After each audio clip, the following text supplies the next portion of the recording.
because it says no stream. Oop, all right. I think we may actually be live here. Are you seeing anything on your little YouTube page, Anna? Yeah, we're good. We're good. And I'm talking. This is it? Good to go. So we could say, Awesemo Fan Club, welcome. You've got the DFS strategy show here with Adam and I. We're doing a little weekend action here. Fingers crossed I've got the audio stuff set out. If not, I've got my manual workaround, and we will get some technical assistance on that going forward. But welcome, Adam. How was your night last night? Sadly, mine was bad. I only got about 25% of my action back.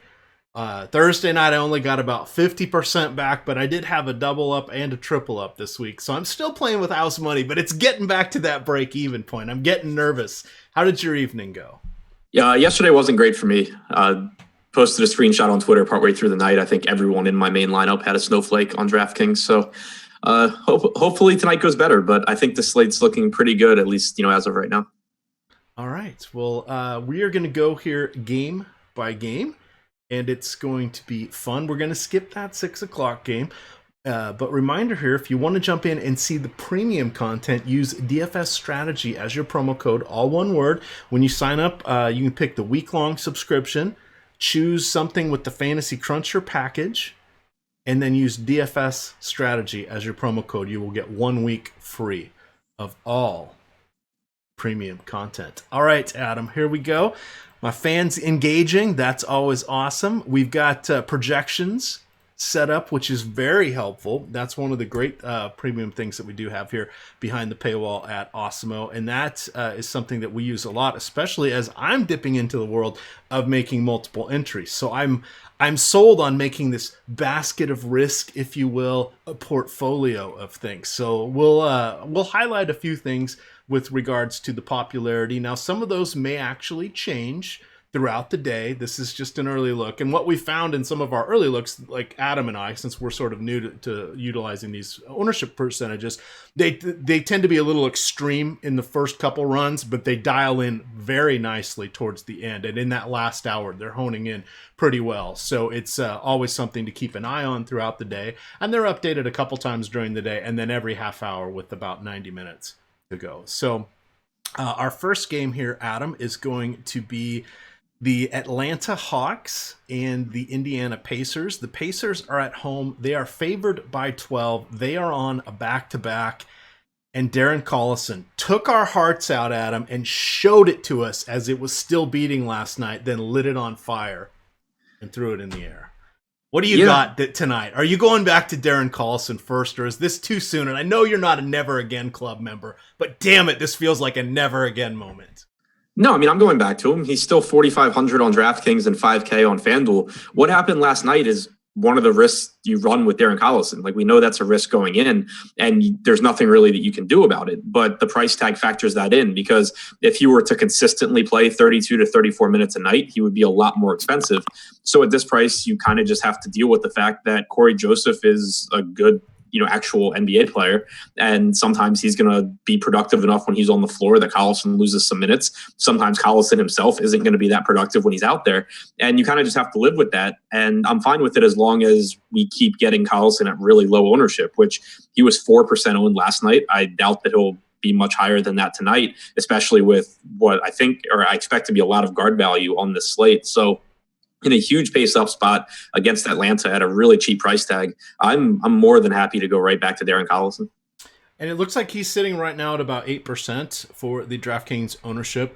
I see that one of our projection sources, you get the Josh Engelman projections, you get the FanVice projections for NBA, you get Fast Eddie Fair's cash game rankings and tournament rankings, you get from Awesemo himself, Alex Baker, you get his scorecard based upon value and based upon production. So you got all sorts of sources back here, but looking at what we got here, we're projecting him for 24 points.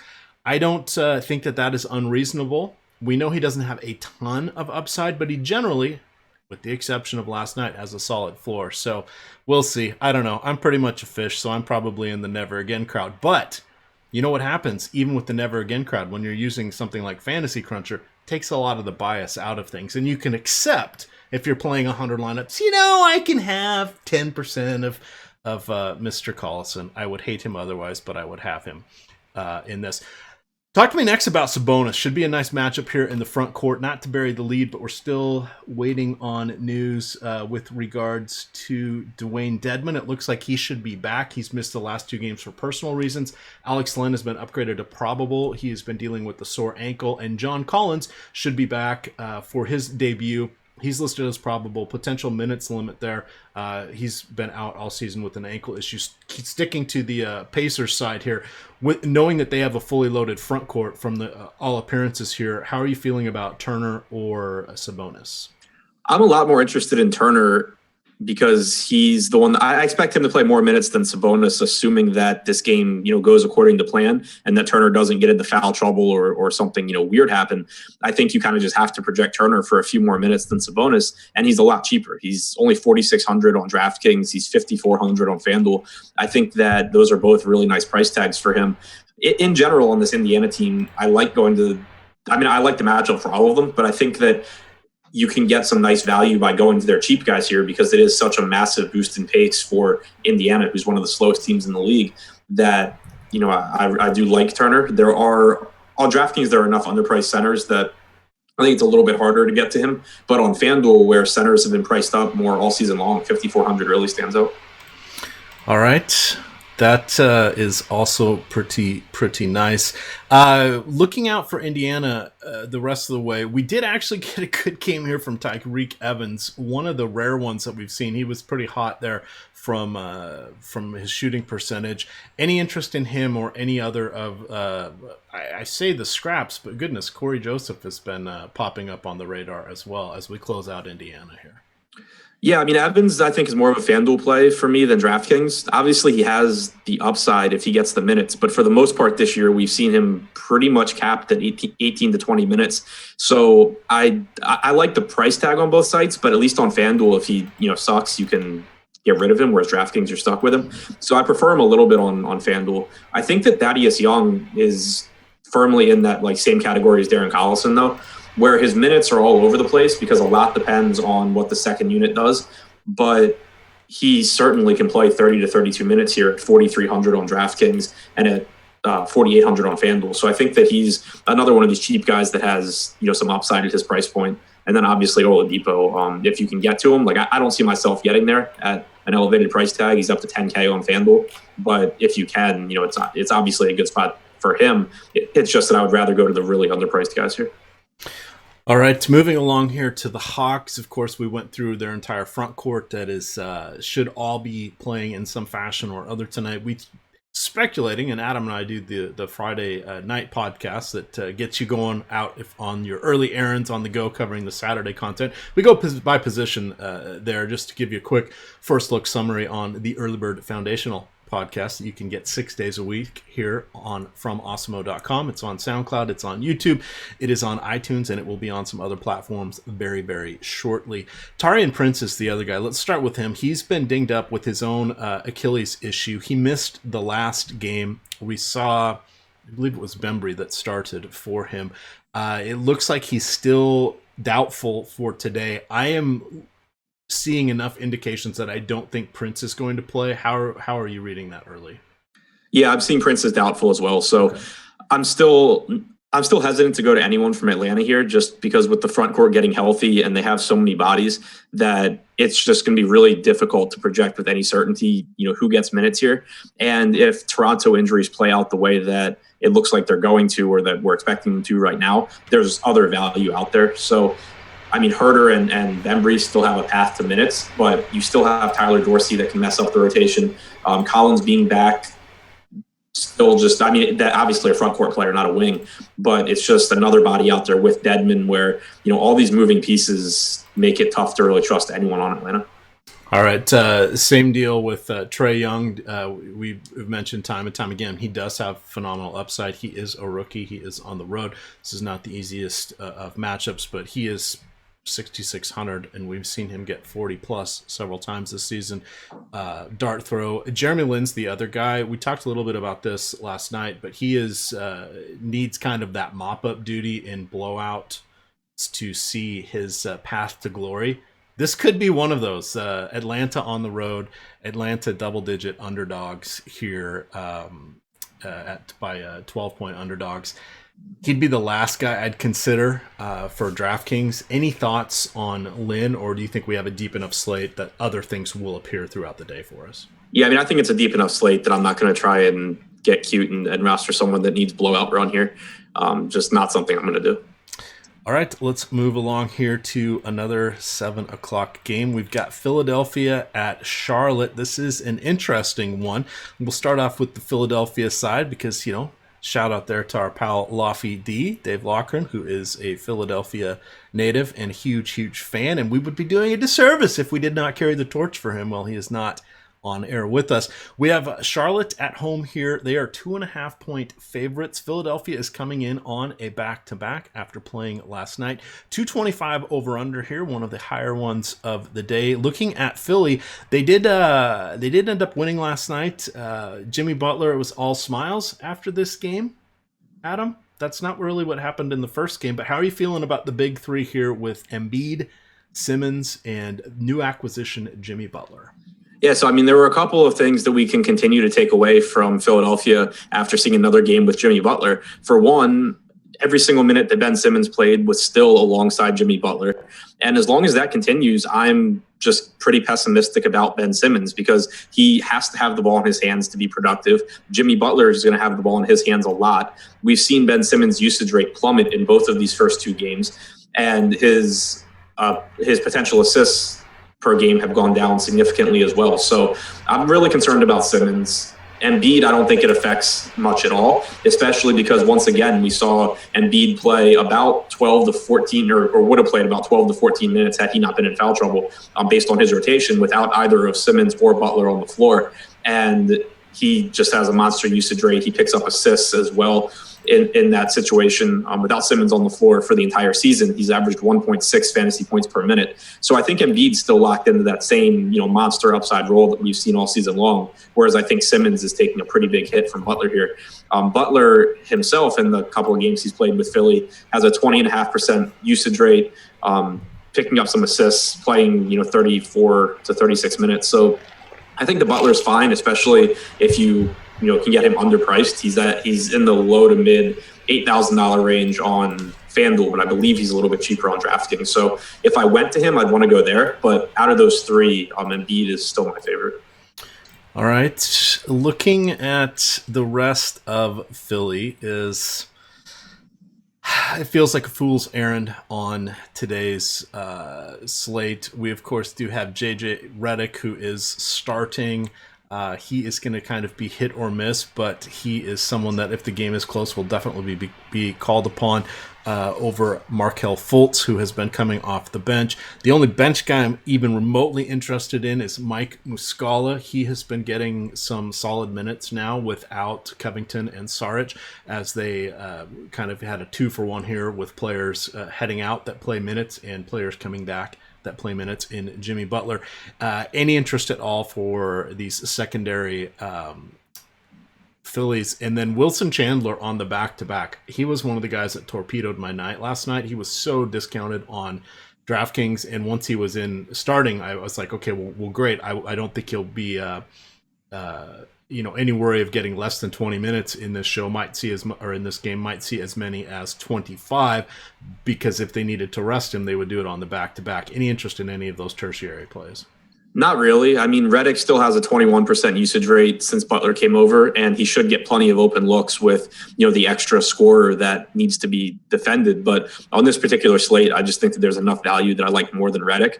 I'm not reading too much into all the minutes that Muscala played last night because Embiid was in foul trouble. He picked up his fourth, 30 seconds into the third quarter. So that gave Muscala a couple of extra minutes. If Wilson Chandler were to sit the second half of the back-to-back, then Muscala would become interesting to me. But I think there's enough value on this slate that as long as Chandler's in, I'm not going to end up going to Muscala. All right, chat, thanks for letting me know the echo is back. We will take care of that. I will just go to my manual fix. We'll get that fixed for next week. We thought we had it down, but hey, we're getting closer. At least video's working. You can hear us clearly. You just don't want to hear us talking over ourselves. That would be a problem. Good to see you as well, Derek Nolan, as we get in here on a Sunday show. Looking at our other pals in chat, asking if we had covered the Hawks. Yes, we did. Don't worry, this show's going to be posted all day. You can scroll back and watch that now, or you can watch it after we're done. It will be up here on YouTube to handle it. And let's see. Again, thanks for the volume issue there. I've got that, or the echo. I've got that covered here. All right, Adam. We're going to move on. Oh, and I've got people telling me the everything is fine. So interesting. We will see what happens here. I will default to the fact that maybe it's not working for some people. I will always check on the playback, but in the meantime, just to make sure, I'll mute myself when Adam is giving you his amazing analysis here. Start us off with Mr. Kemba Walker, who is a little bit pricey here on DraftKings. Yeah, it's just, I think, going to be tough to get to Kemba. I think he's a really good player. I have no issue there, but he kind of falls into the same spot as Oladipo to me, where if I'm paying up, the superstars on this slate just aren't that expensive, and I'd like to try and get to them. There's also going to be some pretty cheap guards we talk about that I think have upside as well. So I don't see getting to Kemba here. The cheaper guys from Charlotte would be where I'm most interested. Jeremy Lamb played about 32 minutes in their last game, and he actually had the potential for more had that game not blown out. I think that he comes with risk because, again, Charlotte just has so many bodies, so many wings, that if Lamb plays poorly, they can pretty easily give more minutes to Bridges or keep giving Dwayne Bacon minutes. There's things that they can do, Malik Monk as well.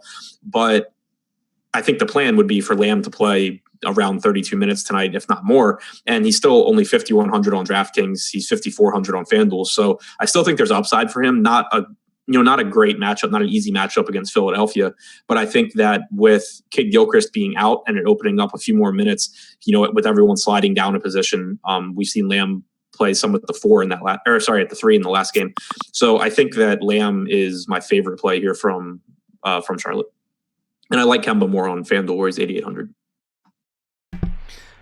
All right. Michael Kidd-Gilchrist is going to be out again. I'm pulling my Lofty here. I was trying to tweak a sound setting, so I wasn't listening to you, Adam. I'm sorry if you mentioned Michael Kidd-Gilchrist being out, but I think you hit on all the pertinent notes here for Charlotte. Shall we move along to the Lakers and Orlando? Yeah. Marvin Williams, I think, is a value play, should play around 28 minutes as well. Do you think he's going to shoot more from 3-point range? Williams, that is? I kind of expect him to just keep doing what he's been doing. Okay. Just thoughts. Lakers, Orlando. Both these teams coming in relatively fresh. Lakers 4-point road favorites. We did see a nice game from LeBron in his last outing. Perhaps this is the flipping of the switch. 44 points, 10 rebounds, 9 assists, a steal, 3 blocks, 5 3-pointers. That feels like a vintage LeBron performance. 80. Let me say that again. 80 DraftKings points. Perhaps we will see some goodness here. We do know that Rajon Rondo is going to miss the next 5 or 6 weeks after having surgery on his hand. So that is going to allow for LeBron to do some more facilitation that improves Lonzo Ball's involvement in the offense, and I think that also helps with the trickle-down effect with some minutes here for Brandon Ingram, Kyle Kuzma, etc. Perhaps Josh Hart if you're really going cheap and gunning for some 3-pointers there. What do you got here for the Lakers for us? Yeah, I think Rondo being out makes this game really interesting in a couple of ways.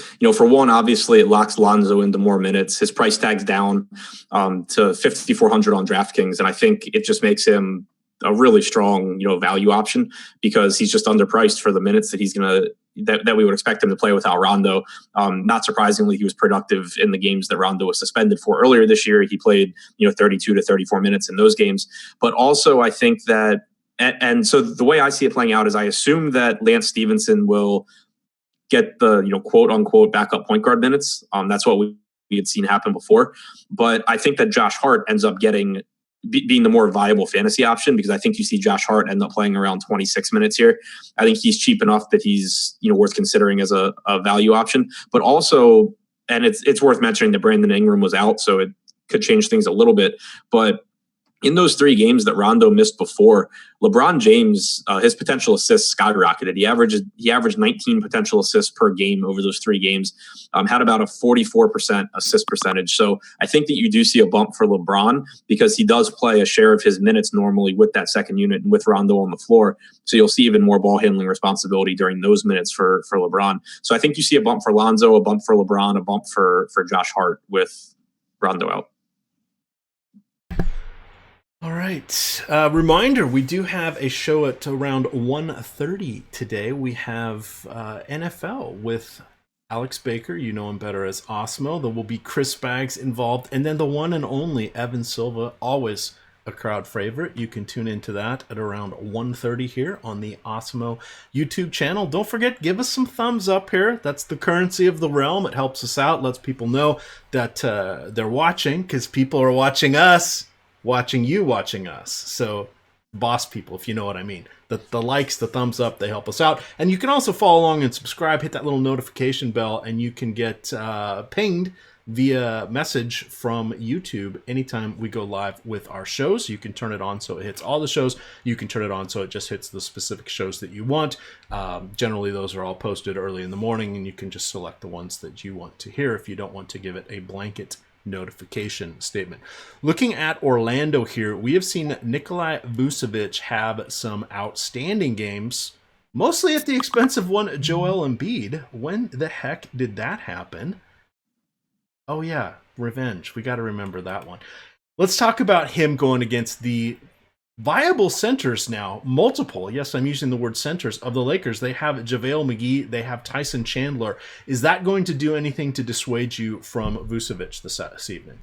No, I think it's a good spot for Vucevic. A huge pace-up spot here for Orlando. Vucevic is the kind of guy who contributes in every category.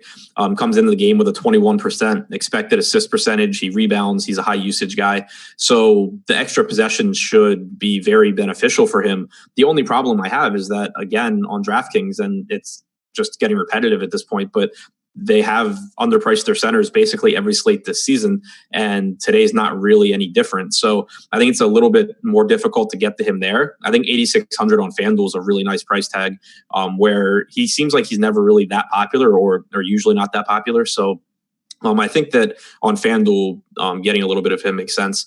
On my initial crunch over there, I think around like 5%, but that was with certain guys having a lot more ownership than I would actually have. All right, shout out to our buddy Dantar. He's made the conversion. Daniel is now behind the paywall. He's getting some good stuff here in the Slack chat. So reminder, we do have the premium Slack chat going non-stop all day, and wait for it, yeah, all night, while I'm fast asleep. The rest of you guys are out there having fun. And if you're bored, you want to talk sports, you want to talk anything not sports, you want to talk with other like-minded gamers without the trolls, get behind the Osmo paywall, get in the Slack channel. Looking along the rest of Orlando here, Aaron Gordon, intriguing. Evan Fournier, I'm on the fence with. I think this is a reasonable matchup for him. I can never quite nail him correctly. DJ Augustine, I'm tepid with. Terrence Ross kind of loses a little bit of value when both of the Jonathans, that would be Isaac and Simmons, are playing. Anything else you want to mention here from the Magic?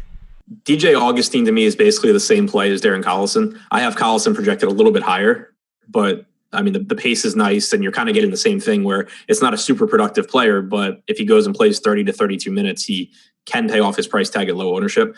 So I mean, if you're playing 150 lineups, then he's basically in the same category as Collison for me.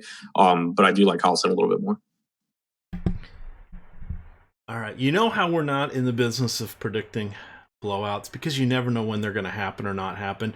I truly did not see the Knicks leading for the majority of the game in New Orleans, with New Orleans having a full complement of players. Now, unfortunately, Elfrid Payton, Adam, he missed 9 games, came back 8 minutes in, broke a finger.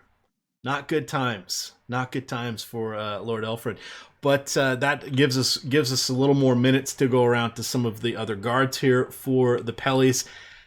Anthony Davis coming off a sublime game. He's now had back-to-back 40-plus minutes in his last two. Looking at his game log going in reverse chronological order, 40.5, just shy of 41, 39, and almost, let's call that almost 40, 36, 37, 38, and 40 again.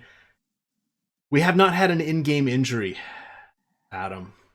I hate to always say it or think about it, but this is Anthony Davis. Are you concerned at all about the mileage he's been putting on his body? Now, he did miss 3 of 4 games there at the end of October, beginning of November. So maybe the luck is going to continue here for us. Thoughts on how to handle this? I just say because his price is high, the matchup is just phenomenal.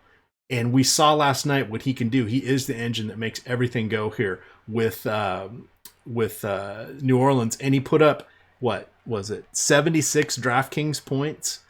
That's just amazing. He had a 43-17, 1 block, 1 steal. We usually expect a couple of each from him. How are you feeling about Davis? Where is he amongst your players today, given the inherent risk? Yeah, I mean, I don't really factor in any extra risk for Davis. I mean, it happens, but it's not something that I weigh into my decisions. But I mean, yeah, I think it's a good spot for him. It's a tough matchup. Like, Denver plays slow. They're a pretty good team defensively. They're not as good as they started out the season, but still, I would put them in the top half of the league defensively, and they don't play fast. But Davis has been more aggressive recently. We're seeing him rebound a little bit more as well. I think even though he's more expensive, I kind of like him more on FanDuel because I think he projects a little bit further away from Durant for me because of the block upside and how blocks are scored on FanDuel. I like him on both sites, but I think I actually like him a little bit more on FanDuel. My initial crunch, I got him behind. I got him as my second highest exposed superstar on both sites behind Durant. All right, circling back here just quickly to the Orlando game just posted by the Magic public relations Twitter account. Aaron Gordon questionable today with left ankle sprain, so do keep an eye on that one. Sticking in the rest of the game here as we go down to, and God bless it, but I am pulling my inner Laffy again. As we go down the rest of the Pellies here, Adam, and I see now you know why I like to listen to our show in playback. Because I want to hear what you've said. Because I don't always hear it when we're doing these together. Because I have so many things going on here behind the scenes. But sticking here with the Pellies, anything else you want to mention? Drew Holiday, always one of my favorite players. I ended up goosing him a little bit in our projections last night. That was a reasonable outcome. Lucky outcome because Elfrid was out. But now that we know Elfrid's going to miss a while now with the fractured finger, what do you got here with the backcourt? Has Elfrid actually been ruled out? Because I thought I saw that he was day-to-day. I could be wrong, but I thought he was day-to-day. Let me go double-check that, because I saw it was a fracture, and I was just reading the game notes this morning is all, just trying to figure out why he only played 8 minutes. So maybe it's something where he could put a splint on. So let me dive into that one. Yeah, I mean, it's just his pinky, so I'm pretty sure he's questionable. But if he doesn't play, then I think it is a boost for Holiday. You know, you're going to see big minutes regardless, but you just see more ball handling responsibility for Drew. You see the assists go up pretty significantly. And so I'll like him a lot if Peyton's out. And I'll also like him, kind of give him a little bit of an extra boost in tournaments because we know that Davis is going to have a lot of ownership. So in lineups where I don't have Davis, getting to Drew is one of the ways that you can look to kind of leverage against Davis, because if Drew goes out there and just has a monster game scoring wise, then obviously it's probably less points that Davis is scoring, and it lowers the likelihood of Davis having a ceiling game. So it works in that regard in tournaments as well. All right. The most I can find is just news talking about him suffering the fractured finger here. It does say sort of, so here we go. The Pelicans have announced that Peyton has been diagnosed with a broken finger, but they're not saying how long he may or may not be out. Another little blurb talks about this potential. If it requires surgery, it potentially could be a 4 to 6 week thing. Another site here says there's always the potential of splinting it. So definitely up in the air, but good call out there. I was just assuming he was going to be down for the count here, but that may not be the case. But check it out. It would still kind of surprise me to see him play this evening, but keep that in mind. As we circle back here, Adam, Denver What are we going to do with Denver? Now, you like to get it. You've been so happy at the beginning of the season because Mike Malone was starting to be a little bit predictable, and people were having kind of one-for-one backups, and there was no Kenneth Faried to screw things up. But now things are getting screwed up because Mike Malone just cannot go more than a week without tinkering with things. Monte Morris got the start the other night that put Mr. Murray, Jamal there on the bench, who was still pretty solid and a decent option. What do you think is going to happen tonight? Does this impact you one way or the other? Do you like Monte better from the bench or starting as your value play? And how do you feel about Jamal bench or starting? Yeah, I mean, Murray's starting. They said after the game that it was a disciplinary thing. So Murray's back in the lineup, at least as of after their last game, and it's, I think, just kind of back to status quo how it has been, where you have Monte Morris backing up Gary Harris and Jamal Murray, probably playing about 24 to 26 minutes here. You have Murray and Harris both. I have them both projected for about 36 minutes, and I like both of them. I like Murray a little bit more, but it is a pace-up spot. One of them will see Drew Holiday. My assumption would be it's Jamal Murray, my assumption would be it's Jamal Murray, but then if Gary Harris starts to go off, that it becomes Gary Harris.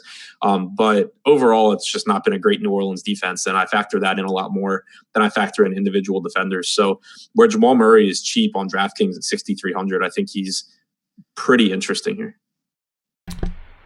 All right. As we continue through here, we, of course, have the major question. Nikola Jokic, is he going to take enough shots? Is he going to be involved? He did have some outstanding passes in the last game that were damn impressive. He did play just 25 minutes. Of course, Denver was up by about 40 there, so he was not needed. Generally, we can expect to see him in the upper 20s, low 30s for minutes. This looks like a game where we should see him for a little bit more because there is a large front court opposing him, and Denver has one of the bigger front courts that there is. Where are you going to put Jokic on your listing this evening?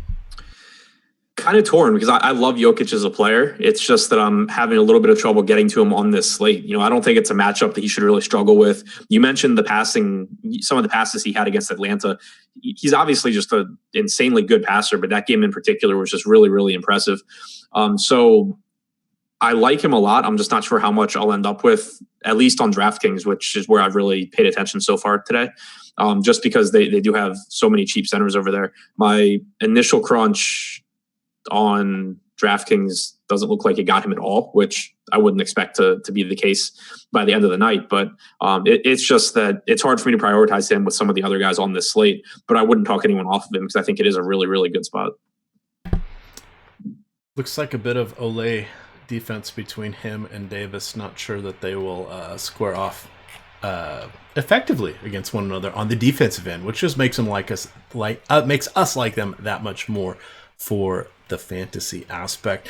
Reminder, we do have free NFL content for the primetime games. You can get those on Osmo. We got the Sunday night game posted. I got that written this morning. It's up there. We will have the Monday night football game, Adam. We are sitting, now the games moved from Mexico City to Los Angeles, but we are sitting at a 63 over-under. It is just shy of the highest projected over-under in the last 30 years. Wow, that should be a fun primetime slate when we get there. Here is a question here from Michael Prince while we're on this game. Would you work to stack anyone with Jokic, or would you prefer to... Well, it's a hard question to read. There we go. Would you like to stack AD and Jokic, or would you prefer someone like LeBron with Jokic or KD? I think they're all fine. I mean, I'm not forcing, this isn't a game where I'm going to force in game stacks like in all my lineups, because I think that the game stays competitive regardless. And I think that both teams have enough firepower at least to keep the game competitive. So it's not a game like when you have someone playing the Bulls and you know that the scoring, if it stays close, is going to come most likely from like Zach LaVine. With Denver and with the Pelicans, you have so many options out there that can score that I'm not forcing it in. That being said, there still is positive correlation between Davis and Jokic because, if the game stays competitive, it's competitive for both of them. If it goes to overtime, it goes for both of them. So a slight edge to getting them together, but it's not something that I would weight very heavily. All right. Anything else from our game, or can we continue on to Utah and Boston? Yeah, I mean, I think Hernan-Gomez deserves a mention just because I think people are asking about him, but also because he was really popular last slate. He came through in a big way for everyone. I have no interest in him here. Like last game, for one, he got more usage than usual because he played a bunch of time in with a blowout run with the second unit. On top of that, he shot 75% from the field. He had 9 rebounds. If you look at the 2 games prior to that, where he played 30 and 39 minutes, 7.5% usage and 8.9% usage. His price tags come up a little bit. I have him projected for about 32 minutes here, with Beasley getting the rest at the 3. So on a slate where I didn't expect there to be a lot of value, I would say that I thought it was okay to just kind of take the minutes and then hope for the best. But I think there's going to be enough value on this slate that I just don't have interest in going there, because I don't project him as someone who is going to have that type of game very often. Moving along here, we have Utah and Boston. We've got Boston on a back-to-back along with Utah. Both teams on a back-to-back here. Boston, the home favorite at 4-point advantage. There is a 208 over-under. The news and notes, basically we have Gordon Hayward, who has had his minutes limit lifted. In coming into last night, he had played 29 and 31 minutes in the 2 preceding games, so that was no surprise that it's been lifted. The surprise was this game did go to overtime. He played 39 minutes in the contest, Adam. This is a back-to-back here. As long as he's starting, do you think that we'll still see around 30 minutes from him? Yeah, I mean, as long as he starts, I assume the plan's for him to just play his normal rotation.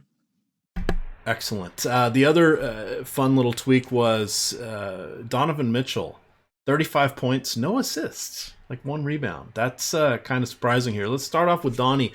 What are you thinking about him? He was one of the darlings last year, just came onto the scene like nobody's business, looked like a brilliant pick. Starting to have a bit of a sophomore slump. He's definitely got the talent. His scoring has been reasonable, but the peripherals have absolutely fallen off the shelf. Anything to worry about him going forward? Not the easiest of matchups tonight, but what are your thoughts in general on Donovan Mitchell? I mean, he's just someone that I haven't really been that high on this season. He just hasn't been showing up very highly in my projections because he is really scoring dependent, and he is shooting poorly right now. The usage is still there. It's just that pretty much every slate I've had other guys around him that I like better, and that's the same for tonight. All right, looking at Utah here, reminder, we do have Jay Crowder coming into Boston. He was with them for a few years, kind of where he broke out after his time in Dallas. So he's already had 1 good game against them. That does not portend to anything for sure tonight, but he does play the most minutes of any of their bench players. So that is going to be helpful, particularly against a game that should be somewhat nip and tuck. Other guys, we've got Gobert gets an intriguing matchup going against Al Horford. We have Rubio, who gets to go against Kyrie, but a decent backcourt defense overall. We've got Ingles, we've got Favors. Ingles has been priced up, kind of hard to really count on him as much. We've got Derek Favors, who can still disappear in games. He's solid, though not spectacular. I have been hesitant taking players against Boston this season. Adam, is there anybody that interests you at all, considering we do have a 9-game slate for Saturday night? No, there's nobody from Utah that stands out to me. I mean, at all, just because the slate's so deep and there's a lot of guys that I like at their respective positions. Really, the only guy from this game that I find interesting at all is Kyrie, just because at 7,700 on DraftKings, I still think there's clearly upside for him. But still, it's just a secondary play for me because it is still a difficult matchup against Utah. It's a game that should be pretty slow in pace, and he is coming off of the overtime game yesterday. So if I went to anyone from this game, it would be Kyrie, but it's still just a secondary play. Yeah, outstanding game last night from him. 43 points, 11 assists, 3 steals, a block. He even got 2 rebounds. That was a very nice surprise. Had him on a couple of my draft lineups. Sadly, nobody else picked up the slack. No cashes. in those lineups. Very disappointing when that happens, Adam. You get an early game that starts off well. You got a couple guys from the later games on your teams, and then you never make it over the cash line. Frustrating, but that is a fun format to play. We'll talk about that and strategy on it a little more in future upcoming shows. I think we're ready to head on to our next contest here. Let's go to Sacramento taking on Houston. In Houston, we have the Rockets, double-digit favorites. They're favored by a dozen, 220 over under here. We know that Paul and Harden have been outstanding this season for the most part, haven't really lifted the lid and absolutely crushed. Is this a scenario where you think this will happen, considering the pace of Sacramento, which has been up near the top this season, and Houston now without ball stopper Carmelo Anthony, who's I don't know if he's going to be on the bench. I think he's going to be at home resting or training for his next team, Adam. But how do you feel about Houston picking up the pace while they do not have Carmelo gumming up the works? They've still been the slowest team in the league since getting rid of Carmelo, so I don't think that he's really having an impact there. But Sacramento clearly has been a much faster team for them, so you should get more possessions for Houston than in their average game. And I do like them. I don't see myself really getting to Harden here just because I like Durant more, I like LeBron more, and I like Davis more. Anytime that Paul and Harden play together, it kind of just caps how high or how comfortable I can feel with Harden. Like, the ceiling is obviously there, but the likelihood of him getting to it is just lower than it would be if Paul were out, and you have all the other stars on the slate to pay for. So I don't see getting there, but I do like Chris Paul. 82 or 8,300 on DraftKings, I think, is a really nice price tag. I would rather play him than Kyrie for $500 or $600 less. So I like him. I like Eric Gordon for cheap. Obviously, he's been pretty bad this year, but still locked into about 30 to 32 minutes here. And the shot's going to start falling eventually. Like, he's still getting his shots up, and that's important to me. As long as the price tag's falling, I'll have interest. And then Clint Capella, should get around 34 minutes, assuming the game stays competitive. And it's a spot where I just think that he should have plenty of success in terms of blocks and also in terms of rebounding. All right, looking at the Kings, they are one of our 8 teams that are on a back-to-back. De'Aaron Fox was phenomenal last night. I thought if any game was going to have him cool off a little bit, it would be the one in Memphis going against Conley. Marc Gasol, not always the most fierce defender, but he's also around the rim enough that he can slow things down a bit. But no, Mr. Fox, 36 minutes, 46 DK points, 23 NBA points, 10 assists, 4 boards, 2 steals. Adam, I like this matchup better for him. What are your thoughts? Do we need to worry about Chris Paul defense at this point this season, or has enough systematically been not that great for Houston that may not be a factor? Yeah, I mean, Houston just isn't as good defensively this year as they were last year, and you would expect that. They lost Mbah Moute, they lost Ariza, but I still don't consider it a great matchup because they're also playing insanely slow. They still do have a quality defender, individual defender in Chris Paul. So Fox isn't projecting as a great play for me in a vacuum, but this is one of those spots where if you're loading up on Houston guys, like if you are playing James Harden, if you have, a Paul and Capella pairing or something like that, and it's really going to benefit you for this game to stay close, De'Aaron Fox and Willie Cauley-Stein are the 2 guys that I would be most interested in pairing with them to increase the chances that you do get, 4 full quarters here. Fox has played really, really well this year, has a 24.5% usage rate, a 34% expected assist percentage, should play 34 to 36 minutes. So I think that he makes the most sense to me as if you're pairing someone with Harden or with a couple of the Rockets. All right, looking to any other Rocket options here? We've got, Sacramento bench options.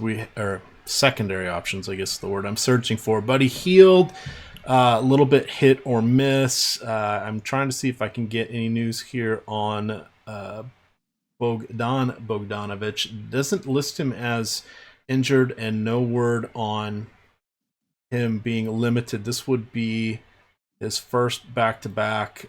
He did play last night, 24 minutes. He had not debuted until about a little over a week ago. So I would suspect, since nobody said anything here, unless you've heard anything else, Adam, do you think he'll go back-to-back? He said that he was good to go. Okay. So now that we know he is going to be in the mix here, that kind of tempers some expectations. If we look at Valencia, if we look at Bagley, Shumpert, etc., even a little bit for Buddy Hield, because there's somebody else that could be in there taking some shots. Anybody else that would interest you here from the Kings? No, not really, because like you said, Hield has been losing a few minutes per game with Bogdanovic's minutes going up. Harry Giles played like 8 minutes yesterday. We saw Bagley get some time at the 5, which is really appealing, but I just still can't project Bagley for enough minutes for me to actually end up with him in lineups here. It's something to keep an eye on. Like if Harry Giles were to completely lose his spot in the rotation and Kufis be out, then Bagley would be really interesting. But as long as Giles is still eating up like 8 to 10 of those center minutes, you're still getting Bagley at 22 to maybe 24 minutes, and it's just not enough for me to roster him. That definitely makes sense. We've got 3 more games here. We've got another game with a pair of teams on back-to-back. That would be Toronto and Chicago. We do, let's see here. We've got word. I'm just checking here. Do you have confirmation that Kawhi is out? I've got him as doubtful because it's a back-to-back. But yeah, that's all I have. I haven't seen it confirmed. Okay. And I'm also assuming that OG is out, but that hasn't been confirmed either. Correct. That's the other one that we've got there. With the interesting thing, he's got OG Anunoby has a wrist injury, but we know that surprisingly, and I guess that was surprising the first time, but probably not as much going forward now that Toronto is sort of behind it. Mr. Leonard's camp has been dictating that he probably won't play back-to-backs this season, or at least up through Christmas. So keep an eye on that one. Let's proceed as if he is not going to play. Talk to me about Kyle Lowry, and don't talk to me about Fred VanVleet. I'll talk about him in a second, but talk to me about Lowry.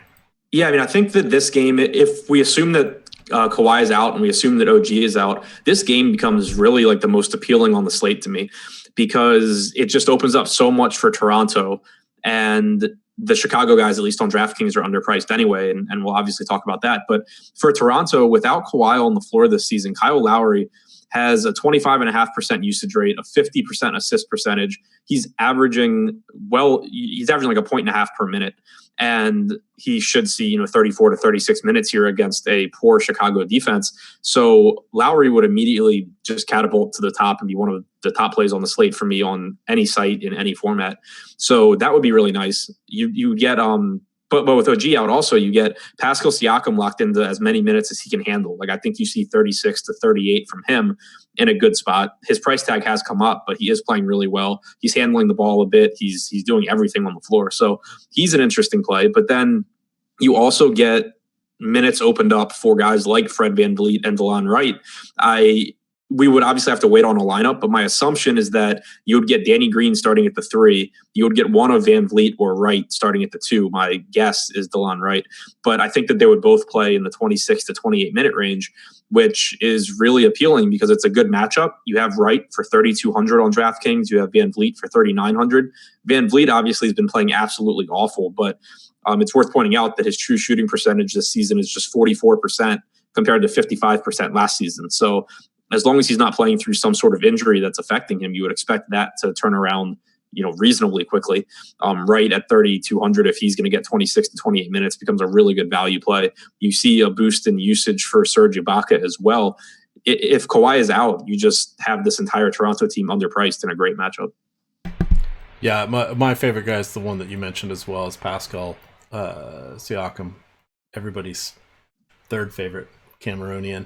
Let's see here. What I wanted to mention about Fred VanVleet, Fred Van Average. I like to call him Fred Van Elite. Not so much this season, but if you do follow me on Twitter, that is at EMACDFS, you can take part in the Fred Van Elite Fan Club contest. It's on DraftKings. It is $1. I am forced to play. Nay, I have the privilege of playing Fred Van Elite always in these lineups. And thus far, I have cashed in 1 out of 16, Adam. 1 out of 16. So look, easy money right here. 2 thumbs pointing at this guy. Jump in that contest if you want to have some fun. Feel free to troll me. on Twitter, because that makes DFS interesting. The smack talking, the finding some other people you can make fun of in a good-natured way. We don't need to be mean-spirited completely. We let Seth Hater take care of all of that. If Kawhi and OG are out, you should have to play like Malachi Richardson in that contest. You should not be rewarded on days that Fred VanVleet's actually a reasonable play. I have earned this reward after having dealt with him when he was injured and late scratched twice, where I had to take zeros. Hell, last night I basically took a zero with him, but hey, here we go. No, this is the Fred Van Elite Fan Club. This is not the somebody other than Fred Fan Club. Let's see. Now that I'm all riled up and chat is having some fun here, what do you got here for... I think we're good with the Raptors. What do you got here on the other side from Chicago? A little bit disappointing last night. We look to have a three-headed monster. It kind of seems with the guards, where we're not going to be entirely sure who is going to be better amongst the point guards. We do know that Cameron Payne is out of the rotation. I think he only played about 2 minutes last night. What do you got here starting off with the Chicago backcourt, the understudies to Zach LaVine? Nothing from them. I mean, I just don't want to play any of them. I expect it to be, Archidicano and Shaq Harrison splitting the minutes, but I'm not going to either one. My interest in Chicago is just pretty firmly in the three guys who actually score and compose, pretty much the entire Chicago offense. We saw actually a huge price drop on Zach LaVine on FanDuel. He's down to $7,800. So normally he had been someone that we really liked on DraftKings and didn't like as much on FanDuel, but I think he's just a great play on either site today. Assuming the game stays competitive, you're getting 37 or 38 minutes out of him. You're getting a usage rate up in the low to mid 30s. You're getting some ball handling and facilitating responsibilities. So it just is a really cheap price point for him, regardless of how difficult the matchup is. And the fact that we're going to end up liking so many Toronto players works even better, because it is a natural correlation play as well. And then looking at Wendell Carter and Jabari Parker, the price tags on DraftKings are really, really appealing. They're fine on FanDuel, but on DraftKings you have Wendell Carter at 5,200. And I understand that his minutes have been down lately, but there's no reason to think that actually is something that continues going forward. Yesterday, he got in foul. He picked up 2 fouls in the first quarter. Then the game blew out. Before that, I think there was a blowout or a game where he was in foul trouble. It's just been like random issues that are limiting him to 24, 25 minutes. There's no reason to think Robin Lopez is suddenly going to split minutes with Wendell Carter Jr. And if yesterday's game had stayed competitive, and if he hadn't gotten the 2 fouls early, I think you ended up getting 30 to 32 minutes out of him. So 5,200 on DraftKings I think is just an absurdly cheap price tag, and hopefully we see low ownership just because the game logs aren't that attractive. Yeah, definitely anybody looking at those is going to be dissuaded from going that route. Let's see here. We got an interesting schedule. I'm trying to figure out. There's only one kind of later game tonight. That is going to be the 9 o'clock there with Oklahoma City and Phoenix. We'll talk about that in a moment. We have the lone 8:30 game. We have the Golden State Warriors at the Dallas Mavericks. Just eyeballing it here. Golden State middle of the pack, along with Dallas from a pace perspective here. This one is, I don't know, Adam. I have not had the best read here from the Dallas side of things. I did get lucky on one good Harrison Barnes games. I'm not in. His price is intriguing once again on DraftKings, but I don't know that this is really where I want to go with him. Kevin Durant is absolutely been outstanding without our buddy Seth Curry, who is dealing with a groin injury. We know that Draymond Green is going to be out as well. Starting here from the Golden State side, lead off with Durant, but I'm guessing that Klay Thompson is going to be in our plans again. And this is another guy that I had not looked at playing, but I'm just checking to see if we have any word here on Wesley Matthews. But those look to be the two guys I'm intrigued by from Golden State. Yeah, I mean, Durant's the one that I'm most interested in. He's coming off of a couple of poor performances. Hopefully people go to LeBron and people go to Anthony Davis, and it lowers his ownership, because I still think that he's a really good play here, especially with his price tag coming down. He's down to 10,600 on DraftKings. He's affordable on FanDuel at 11.4. Without Curry on the floor this season and without Draymond, Durant has a 36% usage rate, a 39% assist percentage. Assuming the game stays competitive, you should get around 38 minutes out of Durant. So I just think that he's really underpriced for his role here without Curry or Draymond. You mentioned Klay Thompson, and projection wise, I don't think he changes all that much, but he does have a higher ceiling because you're seeing Steve Kerr stagger minutes with him and Durant. And in the minutes that he's on the floor without Durant or Curry or Draymond this season, he does have a usage rate up over 30%. So it gives him the opportunity to be more productive in those minutes. When he's alongside Durant, he obviously takes a back seat, but I think that, he does have a nice ceiling here. And the fact that Wesley Matthews is doubtful helps him as well. And then the other guy that I would point out, though, is Quinn Cook, who, he didn't start last game. You had Iguodala get the start. I assume that Cook goes back to the starting lineup here. And without Draymond, I think he gets a big boost because it's one less, dominant ball handler on the floor in Draymond. You get Cook basically playing, not solely playing point guard because Kevin Durant does it as well, but you get Cook handling the ball more, and you get him projected for more minutes because you have Iguodala that has to fill out those wing minutes with everyone kind of sliding down to make up for some of Draymond's minutes. So I think it's a boost for Cook. I think I like Lonzo more than him. I like several point guards more than him, but I would assume that he comes in at much lower ownership than Lonzo as well. So he makes for an interesting tournament pivot. All right. Let's do a little bit of housekeeping here. We've got the like button. If you see that, give it a thumbs up, if you will. That helps us out here. You can also subscribe to the Osmo.com YouTube channel. You can click on the little bell. That is for alert notifications when we're doing shows, such as the show today at 1:30 with Alex Baker. Hey, you guys know him as Osmo. It's going to be with Chris Spags, and it will be with the one and only Evan Silva. That is on the contrary. You get Evan Silva, and he's got his whole week's worth of information in his head, and he's ready to spill it out for you guys. So he's got about 85 weeks in of work this week. Listen to that. It'll be a good one. See some people asking about the Chicago-Toronto game. We sort of just did that one. The reason we do this show early is so you guys can listen to it at your leisure throughout the day. There will be a show tonight, 6 o'clock, live before lock, that will be featuring Fast Eddie Fear. But if you're building teams, you get the kids down for a nap, or you're doing something, hiding from the wife or whatever, you can always put your headphones in and give a listen to what we are putting down. Hopefully some of it will be worth picking up. And yes, I probably did say Seth Curry. Just be glad I didn't say Del Curry. Do you know why I would have said Del Curry, Adam? Because he was on my first. Remember Del Curry? Because he was on my first ever fantasy basketball team. I just did the math. This is my 30th season of fantasy basketball. I started at the end of October in 1989. The bulk of you chuckleheads were not even walking this earth yet, let alone in diapers. Give your old pal Emac a break from time to time. I've been doing this for a while. A lot of stuff up in the head. Sometimes the right stuff doesn't always come out here. Adam, we move to the other side here. We've got Dallas at home. Talk to me here. We've got a mediocre pace from both sides, or middle of the pack, I guess, is a better way of saying it. We've got intriguing options here with Harrison Barnes, Dennis Smith Jr., who has been good and bad and mixed bag. JJ Barea, who's back into prominence now. Any of that trio intrigue you? What do you got deeper down the Mavs?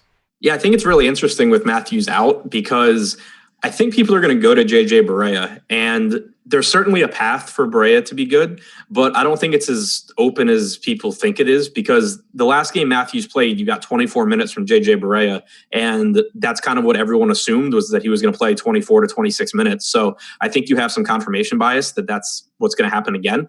But if you actually go and look, Dennis Smith Jr. played 24.2 minutes in that game. JJ Barea played 23.8. JJ Barea did not play a single second without Dennis Smith Jr. on the floor. You got Devin Harris playing 26 minutes. You got Jalen Brunson playing 13 minutes. And we've seen this for several games now where JJ Barea, the games where he gets more minutes, it's because Dennis Smith Jr. plays terrible and Barea plays over him. It's not that they're giving Barea extra minutes as like a combo guard alongside Dennis Smith Jr. So if Dennis Smith Jr. has a good game, I don't think Barea sees much, if any, boost from Wes Matthews being out in terms of minutes. I think that you see Devin Harris play more. Dorian Finney-Smith has been Wes Matthews' direct backup this season. So those are the guys that I think actually get more minutes. JJ Barea, it's kind of the same spot as it always is. If Dennis Smith Jr. plays poorly, JJ Barea gets more minutes and he'll probably be productive. If Dennis Smith Jr. plays well, then you see JJ Barea go back to his 18 to 20 minute role with Smith playing 28 to 30. So if I'm taking a chance on one of these Dallas guards, I would actually think Devin Harris plays more minutes than Barea does. He's obviously less productive on a permanent basis than Barea, and I don't have a lot of interest in Harris. It's just that I also, assuming he's going to be popular, I will not play Barea in single entry stuff. I would be under the field in 150 max. If he's not going to be popular, then by all means, you can always take a chance that Smith is ineffective again, because it happens a lot. All right, so let's do a little Devin Harris fun. Do you know what his first year was in the NBA? Which season? What'd you say? How many years has Devin Harris played? 12? 14. I know the Wizards drafted him. The Wizards did draft him. Look at you pulling that one out. He was in the first round, their 5th selection overall, also known as the Jan Vesely spot. But he played for Dallas, is where he ended up here. Never appeared for the Wizards. Wow, been around there for a long time. I see some of you asking questions. Subscribe to YouTube. That's free. You want to get in behind the paywall here at Awesemo.com. Use promo code DFS Strategy at checkout. That will get you 1 free week of all premium content. That includes Slack. That includes the ownership projections, which have been very, very nice. That includes the Fantasy Cruncher add-on. You just have to select one of the packages that includes Fantasy Cruncher. You can do the 1 week one, select it with Fantasy Cruncher.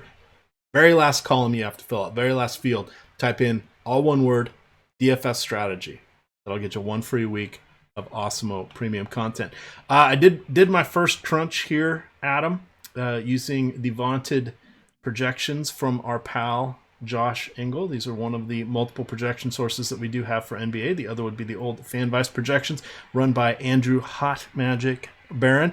It's very excited for Lonzo Ball. That's expected. Danny Green, I may have to tamp that one down a little bit. Now, I ran this basically uncapped. I gave it a 70% boost here. But Danny Green's been dealing with some back spasms. So we want to be careful because it is going to be a good spot, as Adam mentioned, with if OG Anunoby is out and if Kawhi does sit. Danny Green's one of those guys in the mix. This does like DeLon Wright as well. So it's getting a few value guys, but the 2 spendy guys it likes the most thus far, and things will change, but are Harden and Chris Paul.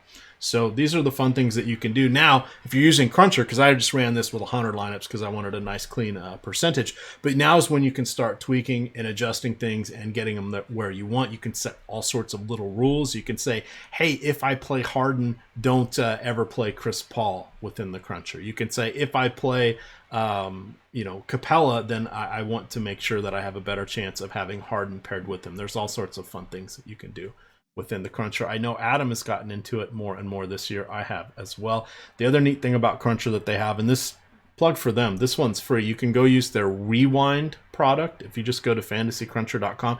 Now, you can't do anything going forward, but you can look at prior slates and you can start messing around with projections or that you have and see how they would have fared against actual tournaments, and you can see how different builds would have worked. So that's something where you can learn a lot about some holes in your game where you said, oh, if I had just played those 2 guys, I would have won.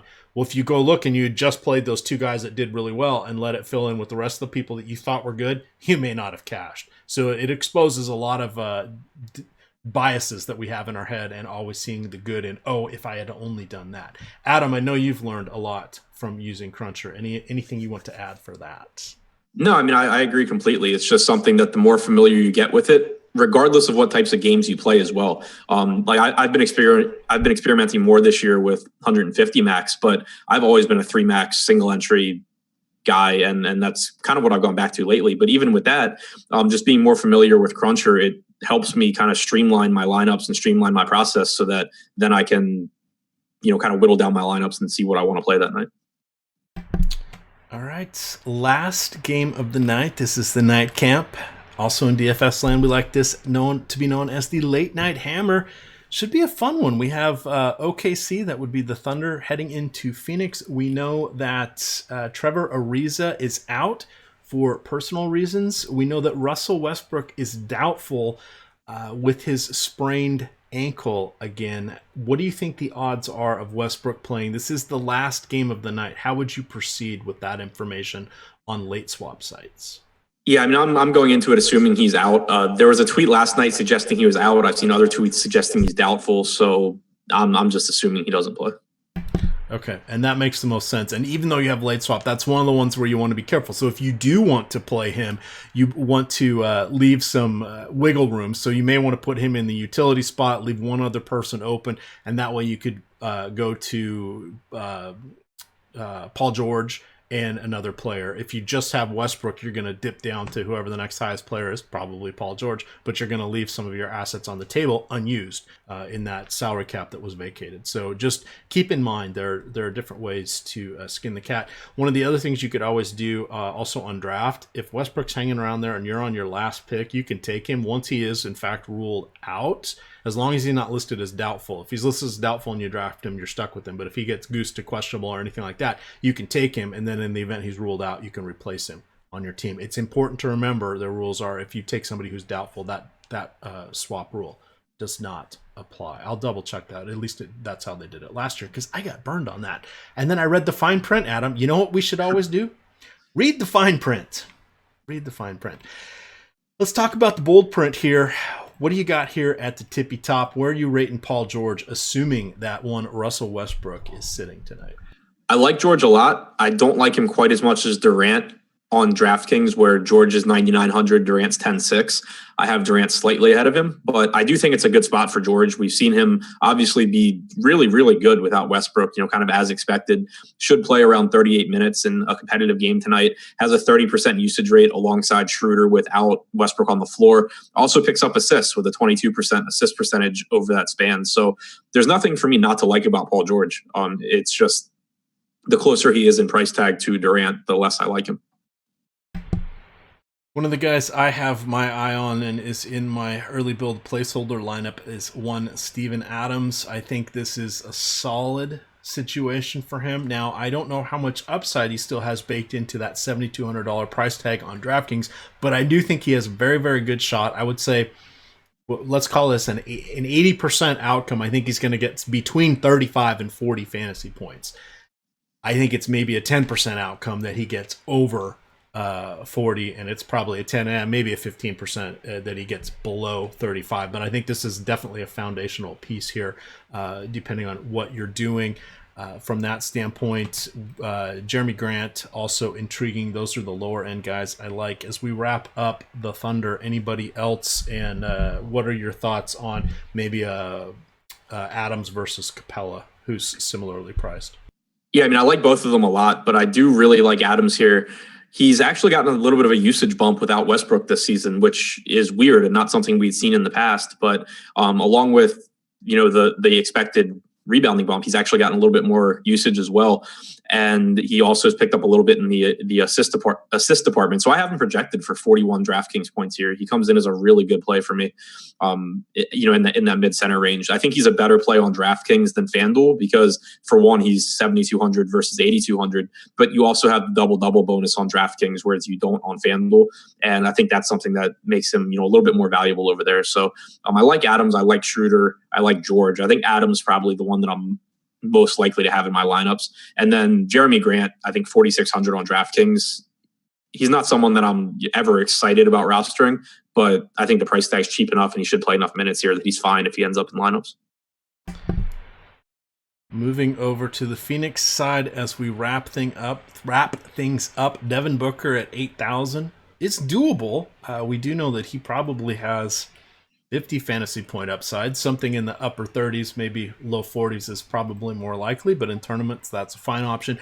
I am a fan of DeAndre Ayton. I am not particularly a fan of DeAndre Ayton in this matchup. This will be the third time he's going against Steven Adams. For a rookie, he has done relatively well. He is averaging, looking at that, 15 points per game, 9 boards, 2.5 assists. There is 4 fouls per game. That is always a little bit of a concern, capping his minutes. I will probably not be looking to him unless I'm playing the late slate, and then anything goes on the late slates. The other guys, oh gosh, TJ Warren. Adam, have we had some fun with TJ Warren over the last few games? Hell yes, we have. and he's got a point per minute in his bag in 2 minutes against this very same team already this year, and we know that's what he gets when he's on the court against pretty much anybody. Core play? Question mark. TJ Warren, answer. Warren's my favorite guy from Phoenix. It's just hard to see him not getting huge minutes here unless he plays insanely poorly. Because you have Trevor Ariza out, so you already have Bridges, penciled into somewhere between 26 and 30 minutes. You have Josh Jackson in the 20 to 25 minute range.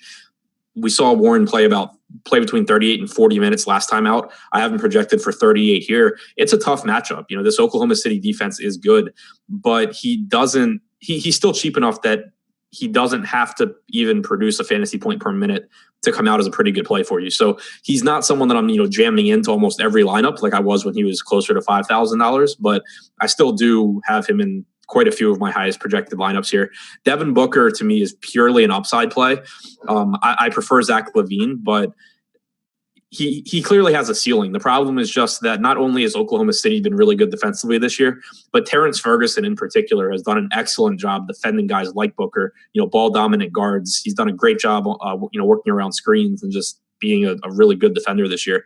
And that's a big reason why we've seen Oklahoma City be so good, even without Andre Roberson on the floor. So I think that it's a very difficult matchup for Booker, but you still expect around 38 minutes out of him as long as the game stays competitive. He's going to get his shots. That he has his assist opportunities. So Booker's someone that I would like to pair with like Schroeder or Paul George in those lineups. But as far as a one-off goes, Warren's the one that I'm most likely to have. All right, I got to give my Jamal Crawford shout out from Seattle. Adam, I actually saw him play when he was in high school. He's 38. He's in his 17th year in the NBA from Rainier Beach. Wait, Rainier Beach, that sounds familiar. Yeah, that's right. Nate Robinson came from Rainier Beach as well. He is 3,100.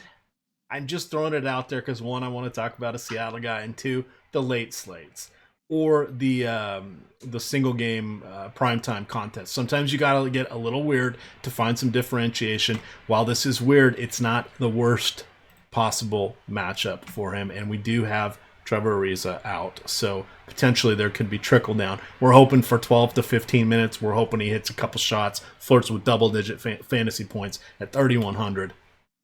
Worth a deep mention. Plus, I don't get to talk about him very much. Adam, this is probably the last year, unless he goes the Vince Carter route. So, had to get in one more there for that. Anything else as we've now finished the game, and we'll hit our position players real quick and get on out of here.